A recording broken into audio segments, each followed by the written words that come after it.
Alhamdulillah, sallallahu sallam wa baraka ala rasulillah, wa ala alihi wa sahbihi ajma'in. Amma ba'd. Inshallah, everybody can hear me and see me clearly. In this video today, or this morning, and of course, good night, good evening, good afternoon, for the disciples spread out through Allah Azza wa Jalla's France, Germany, Kenya, the Congo, Sydney, Perth, etc. We're going to discuss today, B'idhnillahi ta'ala, as it states in the title, a summary of the rulings of al-Udhiyyah, or Adahi, a summary. Not everything, but a summary. And of course, alhamdulillah, we have explained these rulings in brief and with much detail in many classes and lectures, and you can find a playlist on our channel here specifically devoted just to Eid and Udh'hiyah, the rulings of Eid and Udh'hiyah. You can find right here on HadithDisciple. Go to the library, go to the playlist. So please refer back to those videos, those classes that we have done years ago, inshallah ta'ala. What we're reading here now is nothing more but a summary. And the source from which we're reading, it isn't something that I've prepared, or it isn't a specific book or a traditional book. Rather, it is an online article from the highly beneficial website of Sheikh Saleh, or Sheikh Muhammad Saleh al-Munajjid. May Allah reward him well on our behalf. IslamQA.info. The authors, whether it's the Sheikh himself or his students or his research team, they say, ملخص أحكام الأضحية لما كانت الأضحية من شعائر الإسلام العظيمة نتذكر فيها توحيد الله ونعمته علينا وطاعة أبينا إبراهيم لربه وفيها خير بركة كان لا بد للمسلم أن يهتم بأمرها ويعظم شأنها وفيما يلي ملخص لأحكام الأضحية. So a summary of the rulings, i.e. the most important rulings, the most significant rulings of Udhiyyah. The authors or the researchers, they say, since Udhiyyah is from the religious symbols, the symbols of Islam, the great acts of al-Islam, the manifestations of al-Islam, in which we remember, we reflect, we ponder on Allah's tawheed and Allah's blessings upon us, and how our father Ibrahim obeyed his Lord and submitted to the will of his Lord. And since the Udh'hiyah contains a great deal of khair, goodness, and barakah, then it's a must for the Muslim to pay attention to this. It's a must for the Muslim to give, to hearken, to pay heed, right, and to make it a big deal. And here we have a summary of the most important rulings of Udh'hiyah. First and foremost, it says, تعريف الأضحية.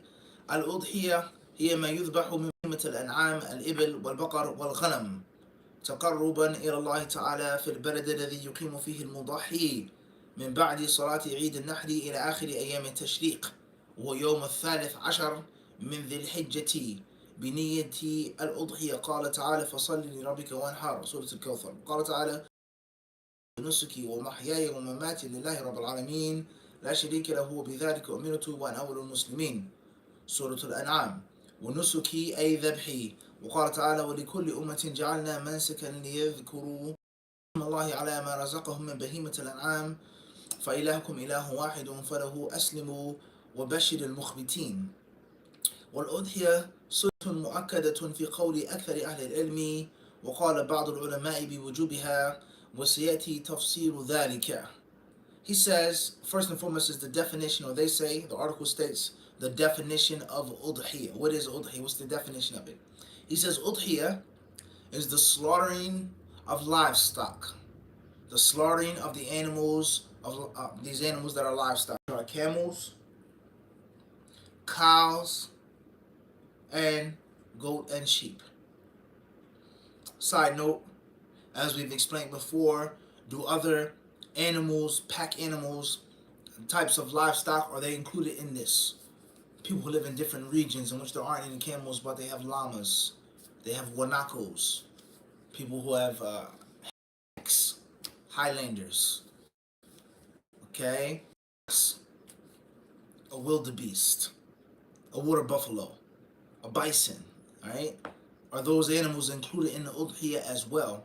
And to those people, that's their cow. That's their camel. Alright? Khairan inshallah, moving forward. They say 3.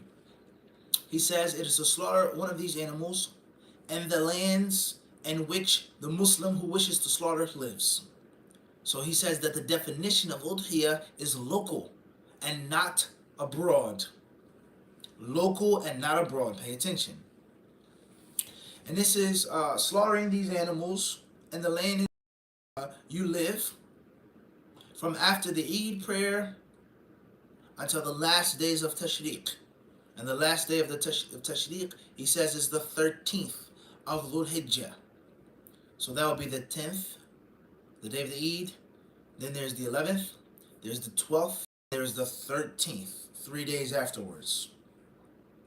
And then the authors of this article, they quote the ayats from the Quran al-Kareem citing this, from Surah Al-Kawthar, from Surah Al-An'am, and from Surah Al-Hajj, in regards to Allah Azza wa Jal mandating the Udhiyyah. Moving forward, he says in the Udhiyyah, according to most of the scholars of Islam, it is highly recommended. Most of the ulama say it is highly recommended, and there are some who hold the view that it is mandatory. وَالْأَصْلُ أَنَّهَا مَطْلُوبَةٌ فِي وَقْتِهَا مِنَ الْحَيِّ عَنْ نَفْسِهِ وَأَهْلِ بَيْتِهِ وَلَهُ أَنْ يُشْرِكَ فِي ثَوَابِهَا مَنْ شَاءَ مِنَ الْأَحْيَاءِ وَالْأَمْوَاتِ. He says in the Udhiyyah,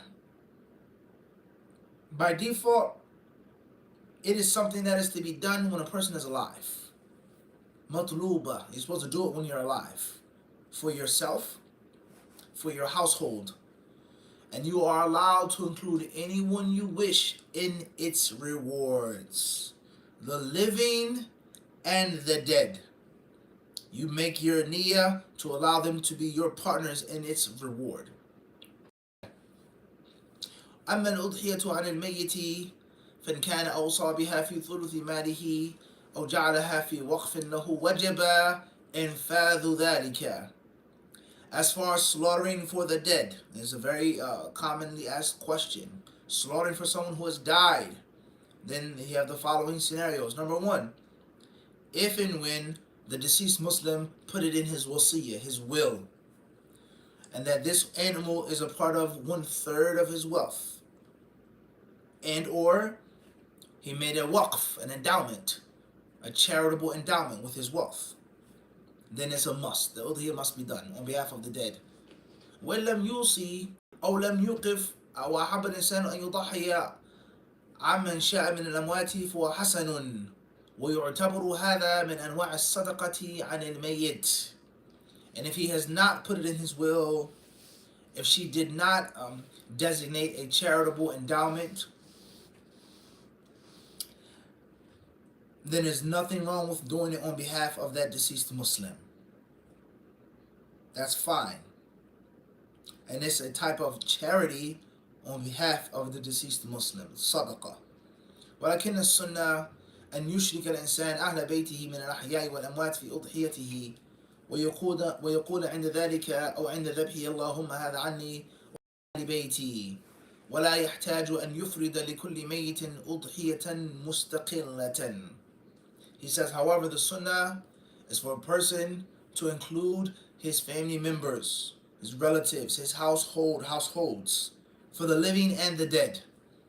And he used to say at the time of the Udhiyyah, Allahumma, oh Allah, هذا عني, this is for me, from me, وآل بيتي, and my family, and my household.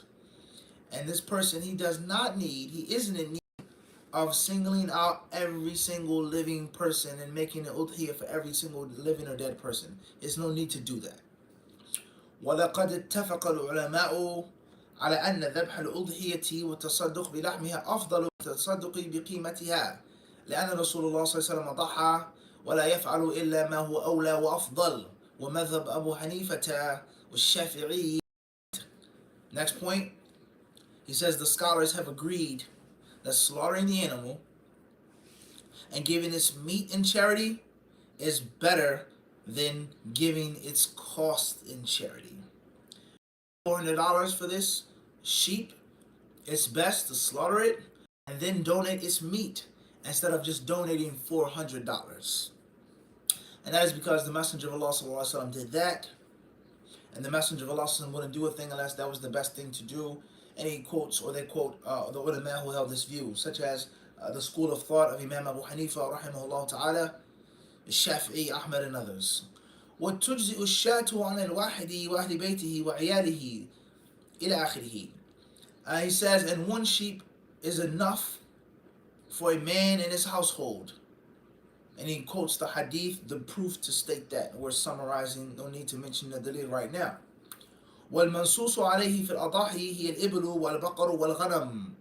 وقال بعض العلماء بأن أفضل الأضاحي البدنة أو البدنة الإبل ثم الشاة ثم الشرك أو شرك في بدن ناقة أو بقرة لقوله صلى الله عليه وسلم في الجمعة ومن راح في الساعة الأولى فكأنما قرب بدنة وبه قال الأئمة الثلاثة أبو حنيفة الشافعي وأحمد إلى آخره.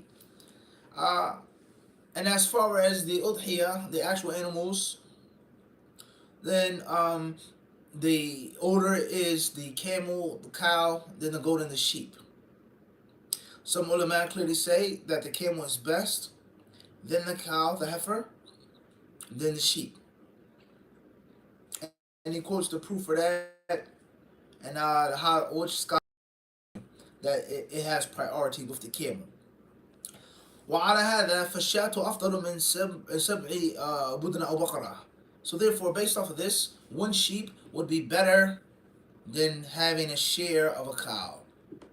Obviously, 7 people having a cow, one sheep would be better. Let's not get into any further technicalities. وقال مالك الأفضل الجذع الضأن ثم البقرة ثم البدنة. And other scholars, they held the view that rather the sheep was best. And that's because the Prophet was slaughter the sheep. خيرا إن شاء الله. وتجزئ البدنة والبقرة عن سبعة. 7 people are included in 1 cow or 1 camel. 7 men, they have wives and children, they're all allowed to take a share. So let's say, for argument's sake, the cow costs $700. Every brother is going to pay $100, and that is going to suffice him, his wife, his 3 children, his 2 stepchildren, his grandmother that lives with him, his mother-in-law that lives under his roof, etc. Everybody clear on that? Everyone is going to have a share of it. 7 people, 7 households for $100. Moving forward. حكم الأضحية الأضحية شعيرة من شعائر الإسلام. طيب خير إن شاء الله. The different views of the ulama regarding is the udhiyah obligatory or not. Different scholars have different views. Opinion أنها واجبة قال الأوزاعي والليث أبو حنيفة وإحدى الروايتين عن الأحمدي قال به الشيخ الإسلام ابن تيمية وأحد القولين في مذهب مالك أو ظاهر مذهب مالك واستدل أصحاب القول بما يلي. They then mention the fiqh discussion on whether the udhiyah is mandatory or not, and how the majority hold the view that it's recommended and preferred, highly recommended, and some scholars hold the view that it is wajib. That's a discussion, that's an argument that we don't have time to mention right now. Next point, he says shurutul udhiyah. What are the conditions of the udhiyah?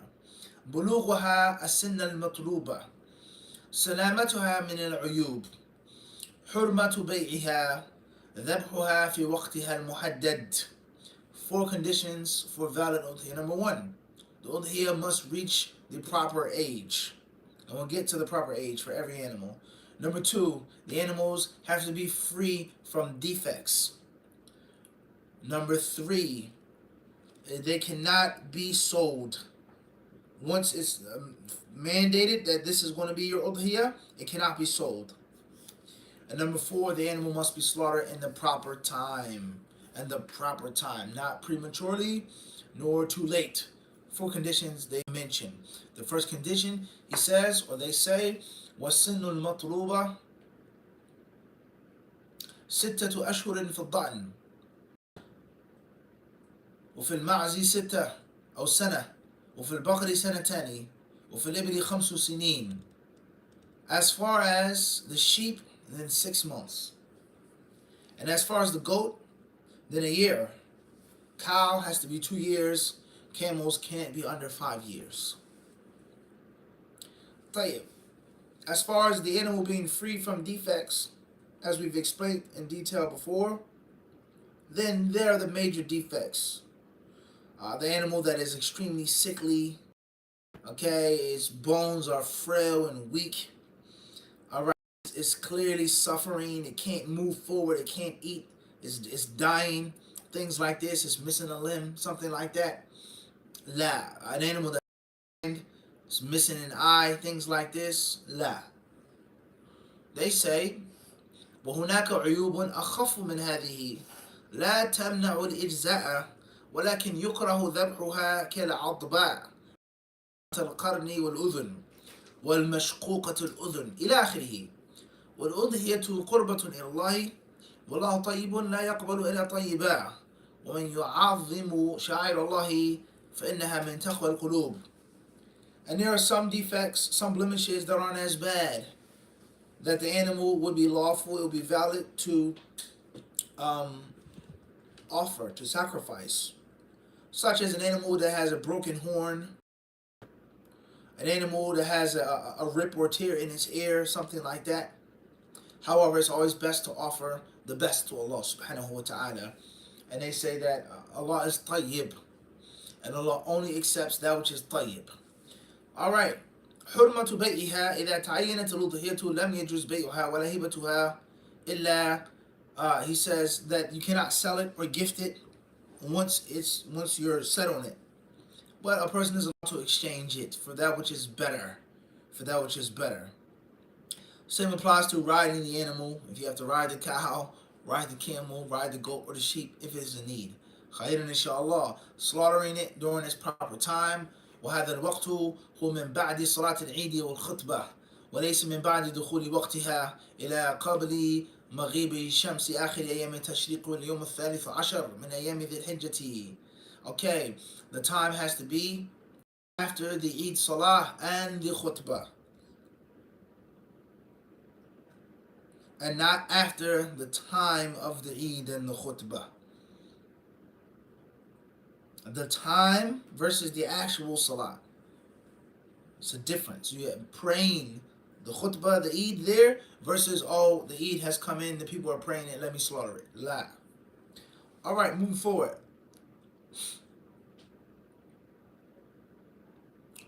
طيب, so the day of Nahar and the 3 days afterwards. كيف توزع الأضحية? How is one to distribute his udhiyah? What are you to do with its meat? يستحب لمن له أضحية أن يأكل أول ما يأكل منها إذا تيسر له ذلك. He says, first and foremost, it's recommended for the one who has udhiyah to let that be the first thing he or she eats. I.e., on the Eid, you shouldn't eat until after you slaughter.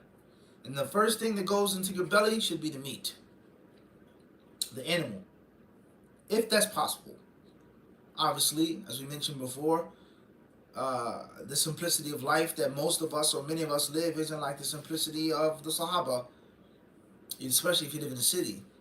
Driving to the slaughterhouse, driving to the farm, getting the animal, slaughtering the animal, cutting up the animal. It's crowded, it's busy, it's packed.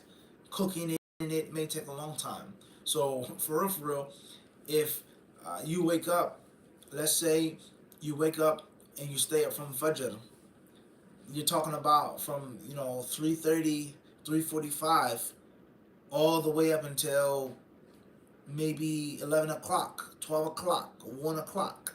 So you basically fasting a portion of the day.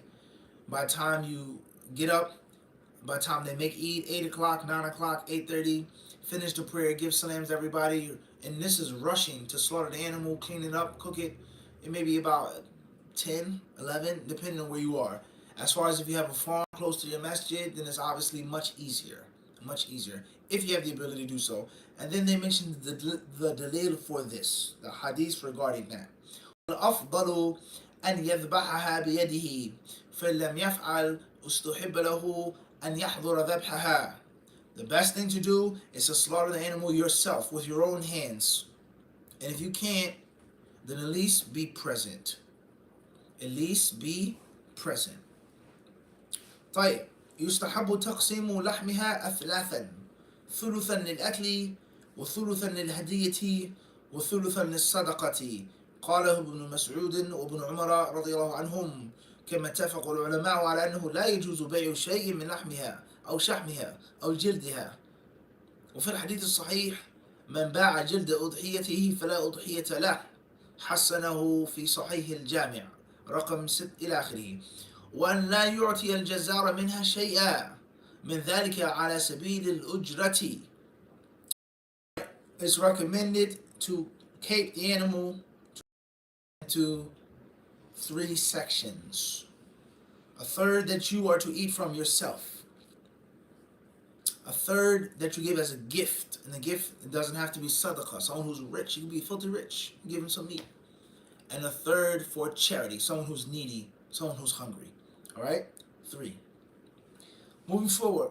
And this was the view of Ibn Mas'ud and Ibn Umar. And there are other proofs for that as well. Different tafsirs from those ayat. Furthermore, you aren't to give the butcher any meat as a payment from your udhiyah. لا. وقيل يجوز دفع ذلك إليه على سبيل الهدية. Some say that you can give it to the butcher as a gift. Obviously, in America, most times the butcher is paid. He's an employee. So you're not coming in contact with him for anything unless you give him, a tip. And that tip should not be from the meat of the animal. And some can be given as a gift. Stay away from that. ويجوز أن يعطى الكافر منها لفقره أو قرابته أو جواره أو تأليف قلبه من فتاوى الشيخ عبد العزيز ibn Baz. Some scholars, such as Sheikh Ibn Baz, rahimahullah ta'ala, they say is that it's lawful to donate some of the meat to a non-Muslim, a kafir, because the kafir is needy, or the kafir is related to you, or the kafir is your neighbor, or you're trying to give them da'wah, or bring them to al-Islam. ماذا يجب على المسلم أن يجتنب في العشر إذا أراد الأضحية? What do you have to stay away from if you wish to slaughter during the 10 days? دلت السنة على أن من أراد الأضحية وجب عليه أن يمسك عن الأخذ من شعره وأظفاره وبشرته من دخول العشر إلى أن يذبح أضحيته. They say, as the sunnah proves, is that the one who wishes to slaughter must stay away from trimming, cutting, shaving his hair, his nails, anything from those parts of his body, from the time of the 10 days coming in until the time of slaughter. So a person may say, well, aren't you supposed to look nice during the Eid? What am I supposed to do? If you want to follow that and take that view, then obviously make sure you get a haircut on the last day of Dhul Qa'dah. Alright? Shave your underarms, trim your fingernails, your mustache, whatever. Do all of that during the last days of Dhul Hijjah, of Dhul Qa'dah. That way, the first day of Dhul Hijjah, you'll be able to have, a little bit of breathing room. Wallahu ta'ala, especially if your hair grows very fast or fastly. وهذا أمر للوجوب والنهي للتحريم على أرجح الأقوال. And they say, the most mention the hadith pertaining to that as well. They mention the dalil for that. They say is that this is mandatory and impermissible. Mandatory to avoid and permissible to do, according to the strongest view. Some scholars may say it's just disliked. Moving forward, لأنه أمر مطلق ونهي مجرد لا صارف لهما لكن لو تعمد وأخذ فعليه أن يستغفر الله ولا فدية عليه أضحيته صحيحة. He says whoever needs to trim or cut his hair, he can seek Allah's forgiveness. There's no fidya to pay, and his udhiyah would be valid. ومن احتاج إلى أخذ شيء من ذلك لتضرره ببقائه كانكسار ظفر أو جرح عليه شعر يتعين أخذه فلا بأس. Okay, he says, and as far as those who need to do this, such as a hangnail or a snag nail, or such as a person who's wounded in his head or his arm or his armpits or somewhere he has a wound or a cut, and he has to shave the hair to mend, to look to that cut, get stitches or glue or band-aid or whatever the case may be, then there's nothing wrong with that. لأنه ليس أعظم من المحرم الذي يبيح له الحلق للأذى ولا حرج في غسل الرأس للرجل والمرأة أيام العشر لأنه صلى الله عليه وسلم إنما نهى عن الأخذ وأن المحرم أذن له أن يغسل رأسه. He says, and that's because the muhrim can do that if there's a need, if there's adha, if he's being harmed and annoyed by that. And there's nothing wrong with washing your head. It's lawful to wash your hair. A person may say, I don't want to wash my hair is going to fall out. A muhrim can wash his hair. والحكمة من النهي عن أخذ ذلك للمضحي أنه لما كان من مشابها للمحرم في بعض أعمال النسك والتقرب إلى الله بذبح القربان أعطي بعض أحكامه وكذلك يوفر شعره وأظهاره إلى حين ذبح أضحيته عتقه الله كله من النار والله أعلم. He says, or they say, and the wisdom behind this is that the one who's slaughtering is imitating and mimicking the muhrim who's actually performing Hajj and Umrah.